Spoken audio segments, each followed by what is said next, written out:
No matter our age, we all have dreams, and especially for kids, those dreams often don't expire over time, they evolve. And that's why it's so important to inspire people to believe in their personal journey and believe in kindness and resilience. And when life throws obstacles and opposition our way, we have to remember there's always a little hope waiting to light the way forward. These are the messages you're going to find in a book by Rehoboth Beach author Patricia Woods, who joins us in historic Studio D this afternoon. The book is called When Opportunity Knocks. And welcome to the studio, Patty. Thank you. Thank you for having me. I'm very excited to be here. So before we get started, tell us a little bit about your background. So I worked as a public health nurse for 27 years. I worked with tuberculosis patients and recently kind of semi-retired and decided to pursue my career as an author and my dream of bringing my op dolls to life. It's something that I've been working on for decades. Yeah. What was the inspiration for So, it? good question. This was actually something that evolved. As a kid, I was grown up in a family of, my parents were first and second generation children of immigrants from Poland and Ukraine. So that meant there was a second language being spoken in my house that I did not understand, and especially when they didn't want you to understand. So a friend of mine and me came along this language called op. I didn't create it, it's out there, but we used it to be able to speak in front of people that we didn't want them to know what we were saying, right? And we took this language right into our adult life. And then I started my career in public health, and at the time I was doing immunizations with children, and they were coming in with these Harry Potter books. And I was thinking, if there was some way that I could take this op language for kids, because that would teach them to spell. You have to know how to spell to speak op. Okay. So that's where the book kind of evolved and the story kind of evolved. And then to get the characters out of the book, to my nieces at the time who were young, I started making these dolls out of yarn.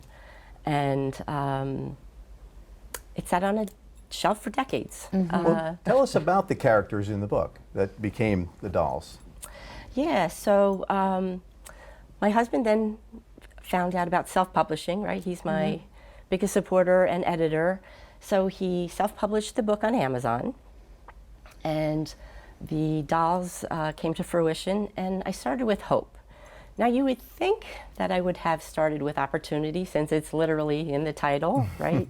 But hope has kind of always been my favorite. I kind of feel like working with TB patients, I found a lot of places where there needed hope and where hope was found. And now that I don't work with patients anymore, I felt like I needed an avenue to get that message of hope out again. So I do it through the dolls of op. I have a website called the Op Stop where the dolls in the books live, but also I have a blog called Signs of Hope. And in that blog, it's for adults, not children. But, you know, I see something going on in life that might be negative in someone's life. I kind of write about it and put a positive spin on it. And, you know, that's where I kind of get my creative part through the blog and the website. And of course, now my other characters I do love too. I do love opportunity and optimistic, and there are some, those are the positive ops. But we also have some negative ops like obstacle, and I love obstacle too, because they're going to come to fruition hopefully in 2026 as plushies.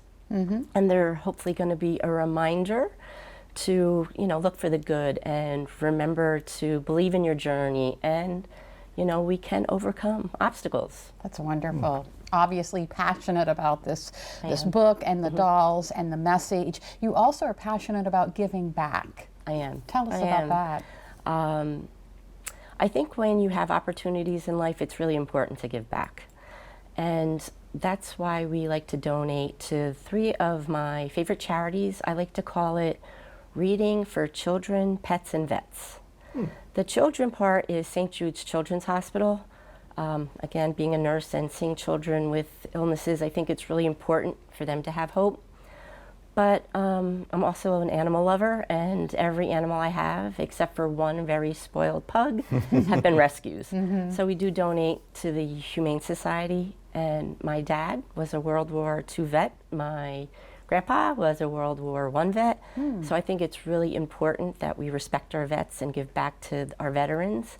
So we also like to donate some to the disabled American veterans. And if you go to my website, there is actually a spot there where you can upload a picture of you reading, an Opportunity Knocks, of course, to a child, pet, or vet. And we'd be happy to post that on our website and on our social media.